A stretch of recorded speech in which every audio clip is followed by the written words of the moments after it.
Request থাকবে ভিডিওটি সম্পূর্ণ দেখবেন। 2004 সালের সুনামি মানব ইতিহাসের সবচেয়ে মারাত্মক প্রাকৃতিক দুর্যোগের মধ্যে একটি ছিল। যে সুনামিতে 14টি দেশে কমপক্ষে 2,30,000 মানুষ নিহত এবং নিখোঁজ হয়েছিল। আরাকান অঞ্চলের একটি টেকটনিক প্লেটের কারণে সুনামির ঝুঁকি রয়েছে বাংলাদেশেরও। সুনামির মতো ভূমিকম্প যদি বাংলাদেশেও হয়, ক্ষয়ক্ষতি বা প্রাণহানি এড়াতে বাংলাদেশে প্রায় কোনো প্রস্তুতি নেই বললেই চলে।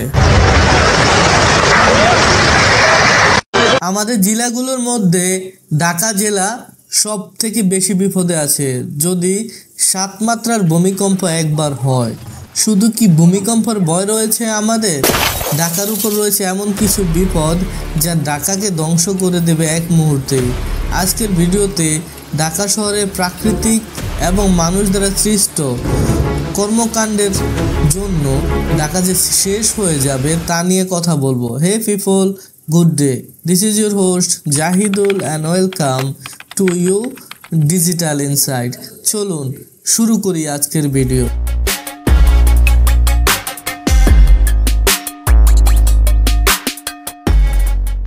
18 ফেব্রুয়ারি 2023 সালের একটি রিপোর্ট করেছিল বিবিসি বাংলা। রিপোর্টটি এমন ছিল, তুরস্ক ও সিরিয়ার হয়ে যাওয়া সাম্প্রতিক ভূমিকম্পে হওয়া ব্যাপক ক্ষয়ক্ষতির পিছনে অন্যতম কারণ হিসেবে দায়ী করা হচ্ছে ভবন নির্মাণ ও নির্মাণ পরবর্তী তদারকি কাজে তুরস্কের সরকারের দুর্নীতির বিষয়টিকে। 2 defa yüksek şiddette bir artçı sarsıntı meydana geldi ve hemen sol tarafımda gördüğünüz bina yerle bir oldu. Yine toz duman içerisinde bir... এখন বাংলাদেশে ভবন নির্মাণ নিয়ে আমাদের দুর্নীতির লিস্ট বললে বিশাল লিস্ট পাওয়া যাবে। তবে কমন একটা কাজ আমরা করি, যেমন রাজুকে অনুমোদন দেয় 10 তলা ভবন বানানোর জন্য, আমরা বিল্ডিং বানাই 12 তলা, 18 তলার পারমিশন নিয়ে ভবন বানাই 22 তলা। এই অপরিকল্পিত পরিকল্পনার কারণে ঢাকাতে ভূমিকম্পকে আমরা ইনভাইট করছি।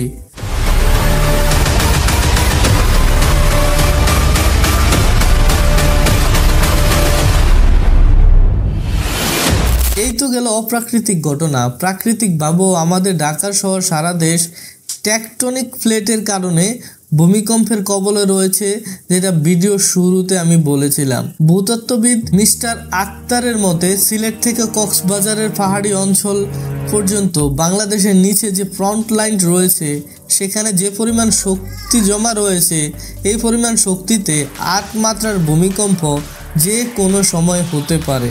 এই উন্মুক্ত বিশ্ববিদ্যালয়ের উপাচার্য সৈয়দ হুমায়ুন আক্তার আরও গবেষণা করে পান, ভূমিকম্পে ঢাকা মেট্রোপলিটনের 1% ভবনও যদি ধ্বংস হয় তাহলে 6,000 ভবন বিধ্বস্ত হবে, যার ফলে অন্তত 3 লাখ মানুষ সরাসরি হতাহত হবে।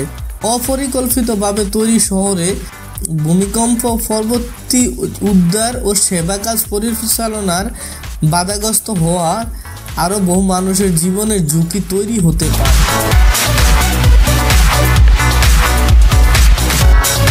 2009 সালে সমন্বিত দুর্যোগ ব্যবস্থাপনা কর্মসূচি সিডিএম ও জাইকা যৌথ জরিপে বলা হয়, ঢাকায় 7 বা তার বেশি মাত্রায় ভূমিকম্প অনুভূত হলে শহরে 72,000 ভবন ভেঙে পড়বে, 1,35,000 ভবন ক্ষতিগ্রস্ত হবে, তৈরি হবে 7 কোটি টনের বিশাল কংক্রিটের স্তূপ। এই তো গেল ভূমিকম্পন। এবার আসুন বায়ু দূষণ নিয়ে। AQI বা এয়ার কোয়ালিটি ইন্ডেক্স অনুযায়ী কোনো শহরের নম্বর 50 বা তার কম হলে বায়ুর মান ভালো বলে ধরা হয়। 51 থেকে 100 হলে তাকে মাঝারি বা গ্রহণযোগ্য বলা হয়। 101 থেকে 150 নম্বরের বায়ু দূষণ থাকলে তাকে সংবেদনশীল গোষ্ঠীর জন্য অস্বাস্থ্যকর, তার মানে যারা অসুস্থ রয়েছেন বা শ্বাসকষ্টে ভুগে থাকেন তাদের জন্য এই বায়ু গ্রহণযোগ্যতা পায় না। বাট যখন 151 থেকে 200 হয় সেটা অস্বাস্থ্যকর। 201 থেকে 300 হলে খুবই অস্বাস্থ্যকর, বা বায়ু দূষণ শহর হিসাবে ধরা হয়ে থাকে। বাংলাদেশে বায়ু দূষণের পরিমাণটা একটু জানুন। আমি যখন রেকর্ড করছি এই ভিডিওটি তখন বাংলাদেশে বায়ু দূষণের পরিমাণ 211। তার মানে যাহা বিশ্বের বায়ু দূষিত দেশের মধ্যে 2 নম্বরে আছে আমাদের বাংলাদেশের ঢাকা শহর। এখন এই বায়ু দূষণের ফলে আমাদের ঢাকা শহরে ইনস্ট্যান্টলি আমরা কি ক্ষতির সম্মুখীন হচ্ছি সেই ব্যাপারটি আপনাদের একটু জানা উচিত।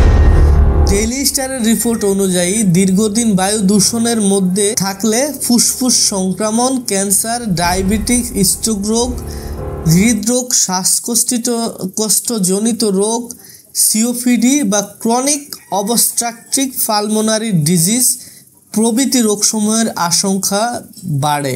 এটা তো গেল একটা রিপোর্ট বা রিসার্চ, এর বাস্তবতা আসলে রয়েছে কিনা সেটা একটু দেখুন। বিবিসি বাংলা রিপোর্টে বলা হয় ক্যান্সারে আক্রান্ত মানুষের সংখ্যা সব থেকে বেশি ঢাকায়, বেশি হচ্ছে ফুসফুসের ক্যান্সার। কি বুঝলেন?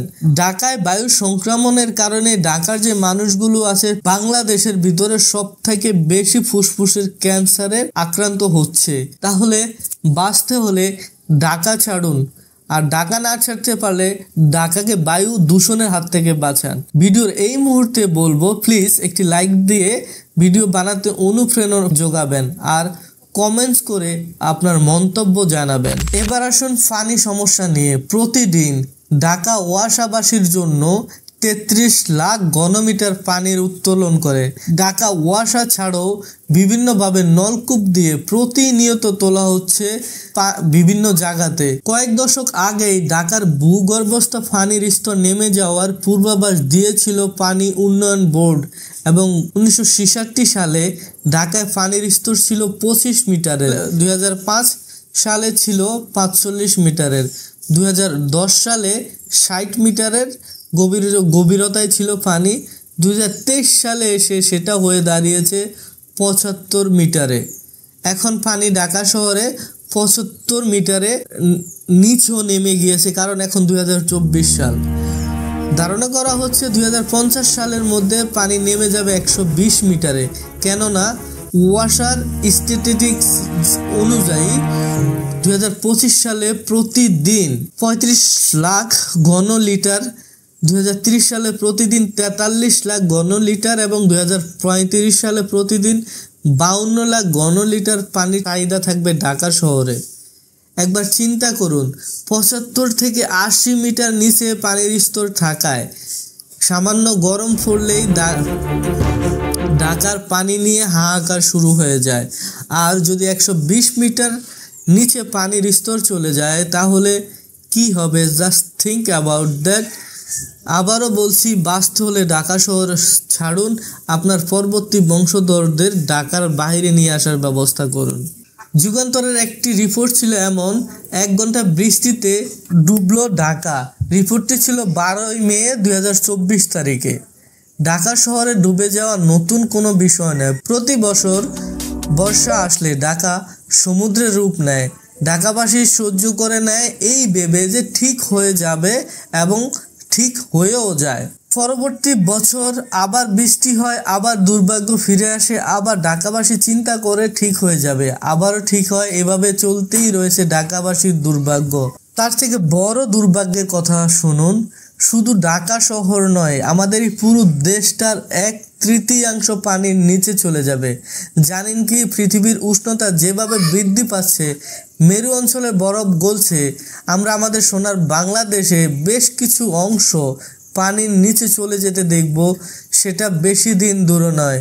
বিবিসি বাংলার রিপোর্ট ছিল, বিশ্বে কার্বন নির্গমন যেভাবে চলছে তা কমানো না গেলে এখন থেকে আর মাত্র 80 বছরের মধ্যে বাংলাদেশের এক বড় অংশ সাগরের পানির নিচে চলে যেতে পারে।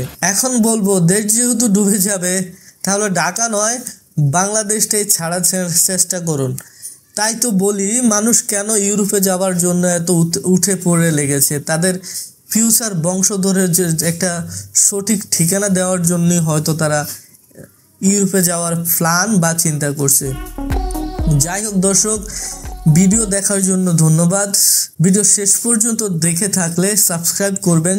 আপনারা অনেকে ভিডিও দেখে থাকেন কিন্তু চ্যানেলটি সাবস্ক্রাইব করবেন, আশা করি সাবস্ক্রাইব করে দেবেন। আর কি টপিকস নিয়ে ভিডিও দেখতে চান সেটাও আপনারা জানাবেন, আপনাদের টপিকস অনুযায়ী ভিডিও বানানোর চেষ্টা করবে। দেখা হবে অন্য কোনো দিন নতুন কোনো ইনফরমেটিভ ভিডিও নিয়ে। ভালো থাকবেন, আল্লাহ হাফেজ, টাটা।